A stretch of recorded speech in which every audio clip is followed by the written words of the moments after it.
Há muito das pessoas acham que direção de pessoas é só praticar porque ela é uma coisa pessoal, que a gente tem que falar com as pessoas e interagir. E tem que. Mas a direção de pessoas é puramente técnica. É tipo matemática. Por quê? Porque nós, seres humanos, somos muito parecidos. Apesar de sermos diferentes, de termos a nossa autoria, a nossa identidade, a nossa personalidade, nós reagimos de forma muito parecida. Então, o que acontece? No momento que você consegue entender o que funciona na direção de pessoas para um, para dois, você vê que aquilo começa a funcionar para não todo mundo, porque não dá para generalizar, mas para boa parte das pessoas. Então, foi assim que eu entendi a direção de pessoas lá atrás, e foi assim que eu consegui criar um método para ensinar as pessoas. Porque eu comecei a ver que sempre era, se eu falasse assim, as coisas se repetiam, as coisas davam certo para mim. Eu comecei a entender, não, se dá certo para mim, vamos tentar com outros. Aí tentando, eu comecei a ajudar os colegas, lá em 2010, por aí, comecei a ajudar os colegas aqui que pediam minha ajuda para mim. E, cara, dava certo também. Então isso foi muito massa. Então, assim, dito tudo isso, agora vamos lá tentar te ajudar. Qual é o teu maior problema dentro da direção de pessoas? No ensaio, tipo assim, parece que eu fico tímido, sabe? Assim, perto do casal. Porque a gente só faz casamento. Aí, tipo assim, na hora que eu tô com um casal ali, parece que me dá um bloqueio, assim, que eu não consigo. Tipo assim, eu tenho a ideia do que eu quero, mas eu não consigo passar pra eles. Aí fica aquela coisa, É tipo o, assim, é o clássico branco, né? É isso. o Aí, na clássico maioria branco. das vezes, mais o meu sócio que dirige. Porque, tipo assim, ele já é mais solto. Primeira coisa, tá? Vamos voltar lá no que você falou primeiro. Eu não gosto muito dessa história de dois fotógrafos fotografarem um ensaio. Para mim, isso é redundância. Para mim, isso mais prejudica do que ajuda. E é só o piano no Kunz. Eu acho que duas pessoas fotografando, duas pessoas dirigindo é ruim. Eu prefiro uma pessoa fotografando e a outra pessoa sendo assistente. Um ajudando o outro, mas com objetivos diferentes. Mais ou menos como um jogador, um time de futebol que tem um atacante e um goleiro. Dois goleiros não resolve, dois atacantes também não resolve. Agora um time com um atacante e um goleiro resolve. Então, na hora de fotografar, eu acho que vocês dois serem fotógrafos, vocês dois são atacantes. Se vocês dois são assistentes, vocês dois são goleiros. E eu acho que tem que ser um cada um. Eu acho que vocês vão trabalhar melhor assim. Porque tem aquela questão de, por exemplo, ele é mais solto, você é mais tímido. Obviamente que sempre ele vai ter a palavra mais forte que a sua. Porque ele provavelmente tem uma identidade de falar mais. Como a menina que eu falei ontem aqui na Descomplicando, que você mais tímido vai ter um pouco mais de calma, vai ser um pouco mais na sua velocidade. Logo, ele vai acabar tomando a frente porque você não está Isso. tomando. E ele, ao tomar a frente, ele sempre vai treinar mais, ele vai ficar melhor naquilo, vai cada vez ser melhor naquilo. E você, como não está treinando, você vai ser cada vez pior porque você não está treinando. Não pior, ou pelo menos não vai evoluir tanto quanto ele porque você não está treinando. Logo, vocês estão jogando entre dois, mas um só joga e o outro só assiste. Então não existe uma evolução na minha concepção. Então eu preferiria que você fizesse um trabalho, por exemplo, ou então fosse como assistente, porque daí você faria o trabalho de assistente, teria que ter a iniciativa de um assistente, que é diferente da iniciativa do fotógrafo. Que o fotógrafo não pode ter a iniciativa do assistente, o assistente não pode ter a iniciativa do fotógrafo. Assim como o goleiro está lá para defender, o atacante está lá para fazer gol. Né? Pode trocar? Pode, mas não vai funcionar muito bem.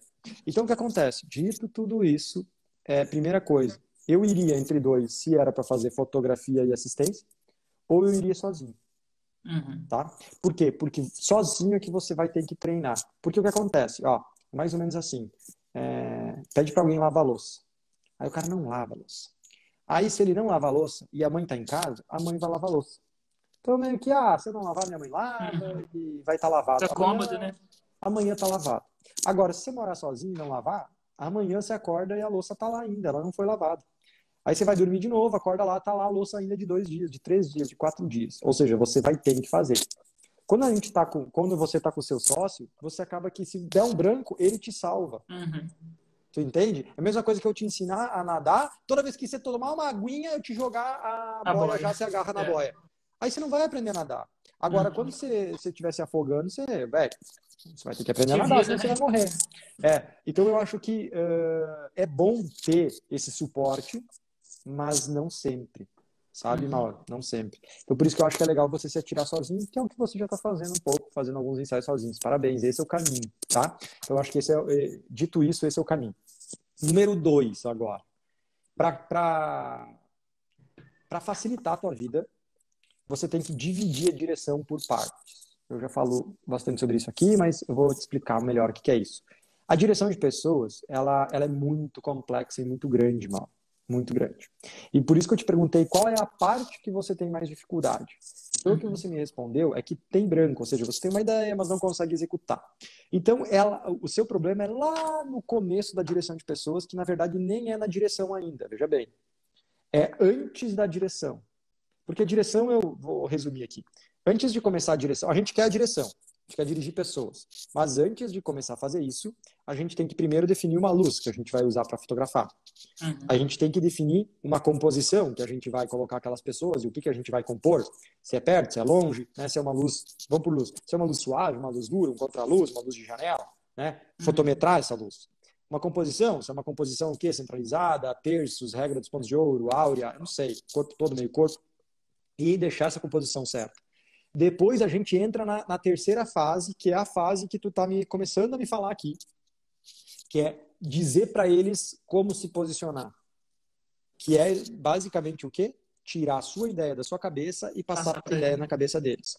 Exatamente. Então, você vai ter que dizer para eles, ó, gente, é de pé, é sentado, é de frente, é de lado, é um de frente para o outro, aonde bota a mão, como faz com o rosto, bota as pernas aonde, como faz, mas principalmente as mãos. Aonde bota as mãos? No bolso, na barriga, na cabeça, no cabelo, aonde bota? Aí você posou essa pessoa. Então você tem uma boa luz, você tem uma boa composição, você posicionou essa pessoa. Eu não gosto de posar, eu gosto de posicionar. Acho que é uma palavra um pouco melhor. Posicionou essas pessoas. Agora, só agora, você vai vir para a parte que chama direção de pessoas. Que é o quê? Conseguir, primeiro, a conexão, a confiança e depois jogar as ações. Depois que você já tem uma boa luz, uma boa composição, uma pose, você vai jogar uma ação. Vai pedir para eles fazer alguma coisa. Que seja uma cosquinha, que seja um caminhando, um empurrando o outro, sabe? Um dando um beijo no outro, ou um fazendo um chameguinho, um cheirinho, ou um puxando para um lado, outro puxando para o outro, ou os dois puxando para o mesmo lado. Eu poderia ficar falando aqui horas coisas que eles podem fazer. E aí, direção de pessoas é pedir algo para eles fazer, mas não necessariamente fotografar o que eles estão fazendo. É pedir algo para eles fazer e fotografar a reação deles. Né? Então, eu resumo assim, jogar uma ação, dizer o que fazer e fotografar como eles reagem fazendo aquilo. Então, eu jogo uma ação e fotografo uma reação. Então, se eu peço para alguém fazer uma cosquinha, um no outro, o João peço fazer uma cosquinha na Maria, a minha foto não é do João fazendo cosquinha na Maria. A minha foto é de como eles se sentem, como a Maria se sente ao João fazer cosquinha nela. Se ela fica braba, se ela tem cosquinha, se ela fica feliz, se ela fica envergonhada, como ele se sente. Então, como eles se sentem ao fazer isso? Ao caminharmos juntos, ao caminhar um para um lado, outro para o outro, ao gargalhar, ao ficar mais sério, ao ficar mais brabo, como eles têm essas reações. Né? Então, eu acho que essa é a grande sacada. Porém, não adianta me aprofundar nas ações e nas reações se você está com um probleminha lá no começo ainda, que às vezes ter uma boa ideia, e travar na frente do cliente. Eu vou te contar, Mal, esse é o maior tenão de Aquiles dos fotógrafos, tá? Não é só com você, não. É com a maioria. Poucos conseguem executar as ideias. Às vezes a galera vem, estuda em casa, pensa várias ideias legais. Quando chega lá, dá o branco. É tipo na prova. Acontecia isso na prova comigo. Né? No tempo de escola, eu não estudava muito, mas às vezes eu estudava. Aí eu estudava e aí eu chegava na prova e me dava um branco, cara. Sumia tudo aquilo que eu tinha estudado. Mas eu tinha certeza que eu tinha estudado, eu tinha certeza que eu sabia, só que o nervosismo me deixava e me dava branco. Aí eu chegava na prof e falava assim, professora, eu estudei, eu sei, só que me deu um branco porque eu fiquei nervoso. E ele, tá, Robson, tá, eu sei, vai nessa, eu sei. Ela nunca acreditava em mim. E o cliente, quando você tem um branco na frente do seu cliente, ele também não acredita que você sabe fazer o que está fazendo. Ele acha que você não sabe muito, não. Que nem a minha professora, não acredita. Mesmo que seja verdade. Exato, mesmo que seja verdade. Sabe o que eu fiz? Eu fiz uma coisa muito feia, que eu aconselho todo mundo que já passou da escola a fazer. Colar. Comecei a colar. Aí eu comecei a fazer cola na escola. E aí eu ia pra cola. Eu não vou contar minhas técnicas de cola, não, tá? Mas para não inspirar ninguém. Mas eu fazia as minhas colas. E quando eu chegava na prova, eu não tinha mais branco, sabe por quê? Porque eu sabia que eu tinha uma cola, então eu não ficava mais nervoso. Porque eu sei, qualquer coisa eu pego minha cola e colo. E aí, como eu não ficava mais nervoso, eu nem precisava mais da cola praticamente. Às vezes eu precisava. Então, quando eu comecei a fotografar, aconteceu a mesma coisa, Mauro. A mesma coisa. Começou a me dar branco. A minha mãe que dirigia, a minha mãe que falava, eu só fotografava. Quando eu queria eu dirigir, me dava branco. E aí eu descobri que eu devia criar uma cola também. E aí eu comecei a levar cola para o ensaio.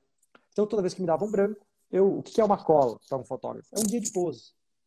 E aí eu comecei a criar um guia de pose, levei muito tempo para fazer meu guia de pose, fiz meu próprio guia de pose, né? E aí eu levava meu guia de poses e se dava um branco, eu recorria ao meu guia de poses e mandava bala até eu ganhar confiança de novo e depois eu ia melhorando as minhas ideias. Né? E por isso que, inclusive, eu libero um guia de poses para a galera, porque eu sei o quanto isso é frustrante. Então, dito tudo isso, a primeira coisa que eu te aconselho é tenha um guia de poses para caso aconteça um branco, você ter uma cola. Porque, na minha opinião, é melhor você colar do que você rodar na prova. É melhor você colar do que o teu cliente perceber que te deu um branco. Entende? Porque você hoje olha para um guia de poses, o cliente ele percebe que tá, tudo bem, ele não tem tudo na cabeça, mas pelo menos ele é um cara dedicado e ele estudou e se esforçou e trouxe algumas ideias para o ensaio. Sacou? Ele trouxe umas ideias para o ensaio. Então, não acho que é uma visão ruim do cliente, não. E aí é isso. E aí o que acontece? Com essa cola, você não vai usar ela o tempo todo, não. Tenho certeza. Sabe por quê? Porque você vai usar 1, 2, 3 vezes, e aí o que vai acontecer contigo? Vai estufar os peitinhos, vai ficar confiante. A confiança vai tomar conta de você. E quando a confiança toma conta da gente, o branco, o nervosismo, foge, sai. E aí a gente consegue, aquelas ideias que você tinha antes do ensaio, elas voltam a aparecer na sua cabeça e você consegue, se tiver técnica de como comunicar com eles, passar isso para eles e começar a fazer fotografias espontâneas. Mauro, se você quer ficar bom nisso, primeiro vou ser bem sincero agora contigo, tá? Se você quer ser bom nisso, primeiro, muito bom em direção, tu tem que entrar para dentro do poder da autoria. Mas isso é uma coisa que você não consegue fazer agora. Você vai ter que esperar uma próxima turma. Número 2, enquanto isso, você precisa treinar muito.